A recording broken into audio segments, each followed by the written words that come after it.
نحمده ونصلي ونسلم على رسوله الكريم اما بعد فاعوذ بالله من الشيطان الرجيم بسم الله الرحمن الرحيم وما كان استغفار ابراهيم لابيه الا عن موعدة وعدها اياه فلما تبين له انه عدو لله تبرأ منه ان ابراهيم لأواه حليم۔ اور ابراہیم کا اپنے عرفی باپ کے لیے استغفار کرنا صرف اس وعدے کی وجہ سے تھا جو اس نے ابراہیم علیہ السلام سے کیا تھا۔ جب وہ ان پر ظاہر ہو گیا کہ وہ اللہ کا دشمن ہے تو وہ اس سے بیزار ہو گئے۔ بے شک ابراہیم بہت نرم دل اور بہت بردبار تھے۔ ہم نے پیچھے یہ پڑھا ہے کہ کافر رشتہ داروں کے لیے دعائے مغفرت نہیں کرنی، کافر رشتہ داروں کے لیے دعائے مغفرت نہیں کی جائے گی، لیکن حضرت سیدنا ابراہیم علیہ نبینا علیہ الصلاۃ والتسلیم کا اپنے عرفی باپ آزر کے لیے استغفار کرنا یہ ہمیں قرآن پاک میں ملتا ہے۔ تو جب حضور سرور دو عالم صلی اللہ علیہ وسلم نے منع کیا کہ کافر رشتہ داروں کے لیے خاص کر مرے ہوئوں کے لیے آپ نے مغفرت کی دعا نہیں کرنی، منع کر دیا گیا، چاہے زندہ ہو چاہے زندہ کے لیے ہدایت کی دعا کی جا سکتی ہے، تو کیوں ان کے لیے ابراہیم علیہ السلام نے کیوں دعا کی؟ تو یہاں پر اللہ وحدہ لا شریک نے اس راز کو بڑے واضح طور پر منکشف فرما دیا، جس کو ارشاد یہ آیہ مبارکہ میں بیان کیا گیا۔ اور امام ابن جریر طبری نے حضرت ابن عباس رضی اللہ تعالیٰ عنہ سے روایت کیا کہ ابراہیم علیہ السلام اپنے عرفی باپ کے لیے دعائے مغفرت کرتے رہے حتیٰ کہ وہ مر گیا۔ جب وہ مر گیا تو آپ نے اس کے لیے دعا نہیں کی۔ اور یہاں پر امام طبرانی کی جو روایت کی ہے ابن عباس رضی اللہ تعالیٰ عنہ سے، اس بات سے تو یہ بات پتہ چلتی ہے کہ ابراہیم علیہ السلام نے دعا کرنی چھوڑ دی، لیکن بخاری شریف کی روایت ہے 3350 نمبر پر عن ابی ہریرہ رضی اللہ تعالیٰ عنہ عن نبی صلی اللہ علیہ وسلم قال یلقى ابراہیم اباہ آذر یوم القیامت علی وجہہ آذر فقطرة آذر قطرة وغبرة فيقول له إبراهيم ألم أقل لك لا تعصني فقول أبوه فاليوم لا أعصيك فيقول إبراهيم يا ربي إنك وعدتني ألا تخزيني يوم يبعثون فأي خزي أخزى من أبي العبد أبعدي فيقول الله تعالى إني حرمت الجنة على الكافرين ثم يقال يا إبراهيم ما تحت رجليك فینظر فاذا هو بزیخ ملتطخ فیؤخذ بقوائمہ فیلقى فی النار۔ حضرت ابو ہریرہ رضی اللہ تعالیٰ عنہ سے روایت ہے کہ نبی اکرم صلی اللہ علیہ وسلم نے فرمایا ابراہیم علیہ السلام کی قیامت کے دن اپنے عرفی باپ آذر سے اس حال میں ملاقات ہوگی کہ آذر کا چہرہ سیاہ غبار آلود ہوگا۔ ابراہیم علیہ السلام اس سے فرمائیں گے کہ کیا میں نے تجھ سے یہ نہیں کہا تھا کہ تم میری نافرمانی نہ کر؟ ان کے عرفی باپ کہیں گے کہ میں آج تمہاری نافرمانی نہیں کروں گا۔ پھر ابراہیم علیہ السلام عرض کریں گے اے میرے رب، تو نے مجھ سے وعدہ کیا تھا کہ تو حشر کے دن مجھے شرمندہ نہیں کرے گا۔ پھر ابراہیم علیہ السلام عرض کریں گے اے میرے رب، تو نے مجھ سے وعدہ کیا تھا حشر کے دن مجھے شرمندہ نہیں کرے گا، اور اس سے بڑی کون سی شرمندگی ہوگی کہ میرا عرفی باپ جنت سے دور ہو؟ اللہ تعالیٰ فرمائے گا میں نے جنت کو کافروں پر حرام کر دیا ہے۔ پھر کہا جائے گا اے ابراہیم دیکھیں آپ کے پیروں کے نیچے کیا ہے؟ آپ دیکھیں گے تو آذر مسخ ہو کر گندگی میں لتھڑا ہوا بجو ہوگا، اور پھر اس کو پیروں سے پکڑ کر دوزخ میں ڈال دیا جائے گا۔ یہ صحیح بخاری شریف کے اندر بھی، سنن کبریٰ للنسائی کے اندر بھی، مستدرک کے اندر بھی اور کنز العمال کے اندر بھی حدیث پاک موجود ہے۔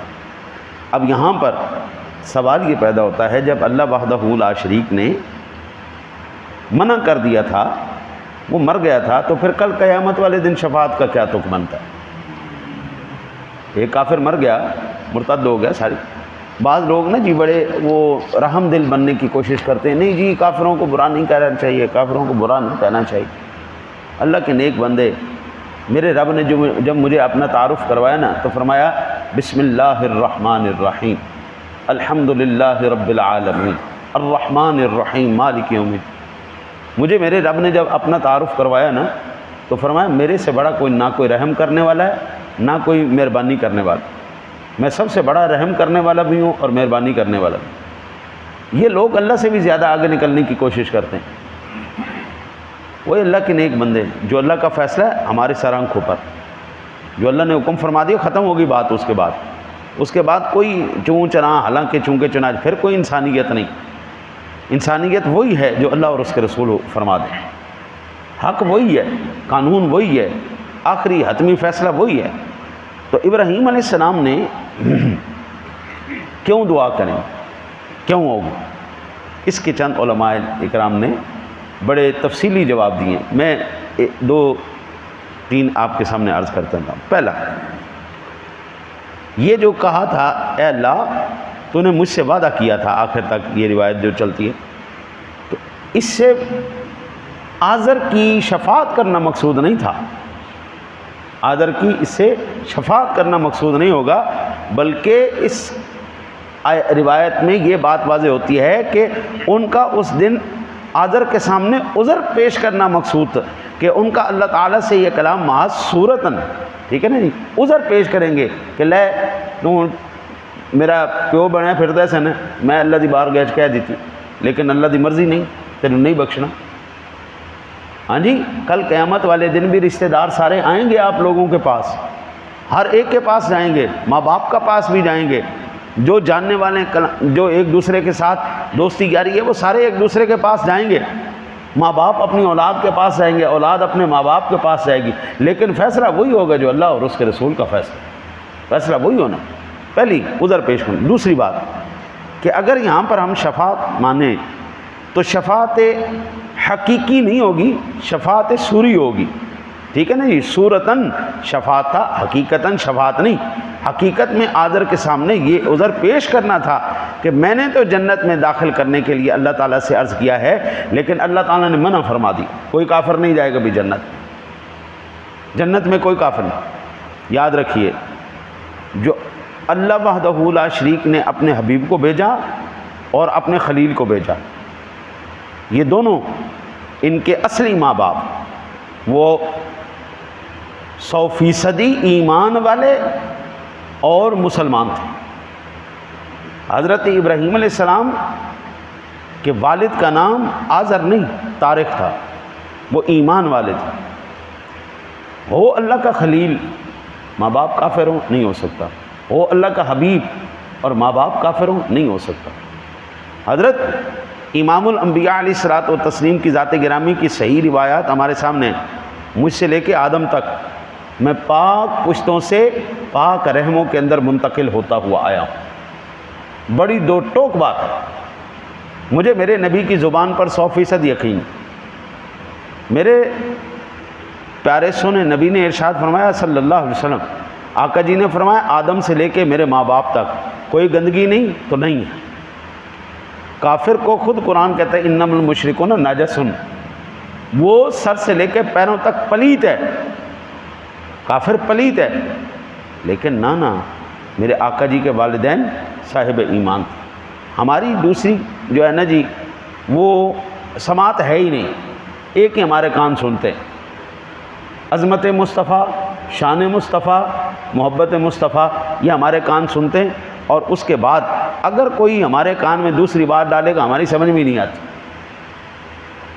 ہماری سمجھ میں ایک ہی بات آتی ہے، محبت رسول کی بات کرو یار، کوئی عشق رسول کی بات کرو، عظمت مصطفیٰ کی بات کرو، انبیاء کرام علیہ السلام کی عظمت کی بات کرو، ہم آپ کی بات سنتے ہیں۔ لیکن آپ اس کے برعکس چلے جائیں گے ہیں جی کہ فلانے کے سامنے کوئی شے کوئی نہیں، ہاں جی، عام زبانیں چلتی ہیں نا جی کہ اللہ کے سامنے تو نبی بھی کوئی شے نہیں، فلانے نبی تو اپنا پیشاب بھی معاذ اللہ نہیں روک سکتے۔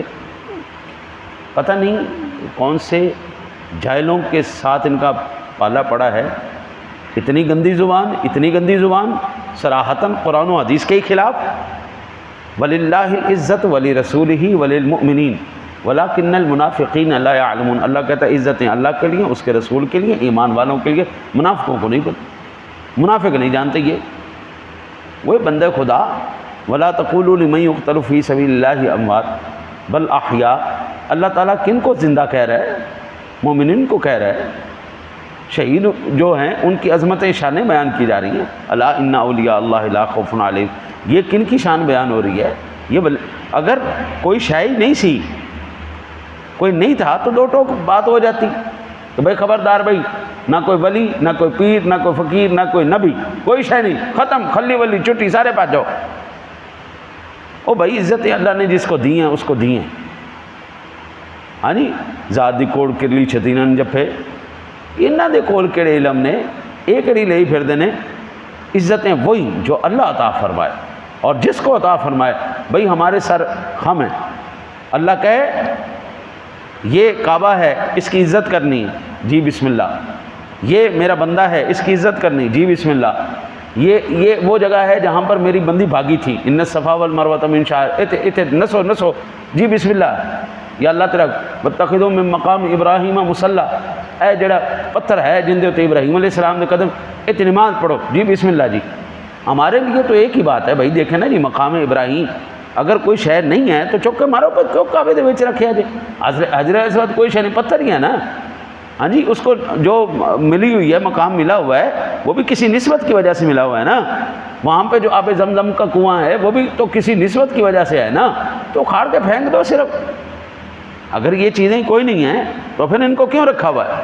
آب زمزم کو اکھاڑ کے پھینکو، کعبے نوں ساڈے پتھراں نوں ساڈے سجدے کرائی جاندے نے، بیوقوف لوگ، چوکے مارو پر۔ وہ اللہ کے بندے، دین وہی جو اللہ اور اس کے رسول بتائیں، ایمان وہی جو اللہ اور اس کے رسول کی تعلیمات ہیں۔ یہ نہیں کہ تسی اپنی عقلاں نال سوچ کے جڑا ہے نا جی وہ دین بنائی جاؤ، ایسا نہیں ہوتا بھائی۔ تو آخری جواب اس کا بھی سماعت فرما لیں کہ اس حدیث میں جس دعا کا ذکر ہے وہ نجات کے لیے نہیں تھی بلکہ تخفیف عذاب کے لیے۔ ظاہری بات ہے، اپنا کوئی تکلیف میں ہو تو بندہ سفارش کر ہی لیتا ہے نا، تو اس میں کوئی شک نہیں کہ اللہ کے نبیوں کی سفارش ہوگی اور ہوتی ہے، اور یہ تو فقط اتنا سبب ہے انعقاد بزم محشر کا کہ ان کی شان محبوبی دکھائی جانی ہے، احتساب ہونا کل قیامت والے دن۔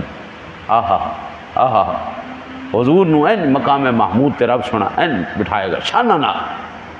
وَمِنَ اللَّيْلِ فَتَهَجَّدْ بِهِ نَافِلَةً لَكَ عَسَىٰ أَن يَبْعَثَكَ رَبُّكَ مَقَامًا مَحْمُودًا، اے سونا سجا کے تے سارے حضور دے غلام آپ دے قدمیں اکٹھے کر دے گا۔ حضرت جی اس دن تے ہونا مزہ، آہا۔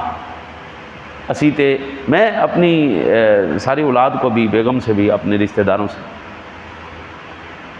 میں نے ایک وعدہ لیا ہے، جس دن مجھے یہ پتہ چلا تمہارے نظریات، تمہارے عقائد کے اندر گستاخی آ گئی ہے، میرے ساتھ اگر یہ معاملہ پیش آیا تو نہ تو میری بیوی، نہ میرے بچے، نہ میری کوئی اولاد، میری سب کچھ، میری جان، میرا مال، میری اولاد، میرا سارا کچھ آقا جی تے قربان۔ ہمیں صرف ایک بات سمجھ میں آتی ہے، اگر اللہ اور اس کے رسول کے تابع دار ہیں، حضور کے در کے غلام ہیں، بسم اللہ آؤ جی، اور پھر حضور جس کو منواتے جائیں جی، اسی منی جاواں گے جی۔ ہاں جی، آپ دیکھیں نا جی، آپ حج پہ جاتے ہیں، اب موسم آ رہا ہے نا جی حج کا، اللہ تعالیٰ آپ سب کو بھی نصیب کرے، مجھے بھی نصیب کرے، ہاں، تو وہاں پہ شیطانوں کو کنکر مارتے ہیں۔ ایمان سے بتانا یار، سیانے لوگ ہو، اتنے شیطان کو اصلی کھلوتا ہے، ایمان سے بتانا، غلط بات نہیں کرنی، وہ تو کوئی اصلی شیطان کھلوتا ہے۔ این ڈنڈے جے کھڑے نے، پلر کھڑے نے، تو مار دے پے نے، آخر یہ شیطان ہے۔ او بھائی، عقل سے جس چیز کو بھی تولو گے نا وہ ہمیشہ غلط ہی لگے گی، اور جس وقت عشق دیکھو گے اور حکم دیکھو گے کہ حکم کس ہستی کا ہے، اللہ اور اس کے رسول کا حکم، پھر عقل کے دروازے بند کر دو، پھر کوئی دروازہ نہیں بھائی، ختم۔ اللہ نے کہا ہے، اللہ کے حبیب نے یہ عمل کیا ہے تو بس ٹھیک ہے، ختم ہوگی گل، ختم ہوگی بات۔ اللہ کے حبیب نے کہا مارنا ہے تو مارنا ہے، اب یہاں پر کیا ہے، وہ کیا ہے کیا نہیں ہے، ہمیں اس بات سے غرض نہیں، اللہ کے رسول کا حکم۔ اماں جی حاجرہ نسیاں وہ 2000 سال پہلے ہے نہیں، آج کا حاجی کیوں بھاگ رہا ہے؟ او بھائی ہمیں اس سے فرق ہی نہیں پڑتا، حاجی کیوں بھاگ رہا ہے کیوں نہیں بھاگ رہا، ہمیں اس سے فرق پڑتا ہے اللہ کے رسول کا حکم، آپ کا عمل ہے۔ کعبے کے گرد طواف کیوں کیا جا رہی دنیا؟ صدیاں گزر گئی ہیں یار، جب عقل سے سوچیں گے تو کچھ بھی صحیح نہیں لگنا۔ اس لیے بھائی عقل بھی وہاں پہ لگانی ہے جہاں پر اللہ اور اس کے رسول حکم فرمائے۔ یہاں پر تو اعتراض کرنے والے اللہ کی ذات کو نہیں چھوڑتے کہ اللہ بھی ہے یا نہیں ہے۔ حضرت جی سادہ سی بات ہے، اگر تو اللہ اور اس کے رسول کے احکام پہ چلتے رہیں گے کبھی ذہنی مریض نہیں بنیں گے، اور جس دن اللہ اور اس کے رسول کی تعلیمات پر اعتراض شروع ہو گئے بس یہ سمجھ لینا وہ آپ کی بربادی کے دن شروع ہو گئے۔ دعا کرو اللہ تعالیٰ آپ کو مجھے سمجھ کر عمل کرنے کی توفیق عطا فرمائے۔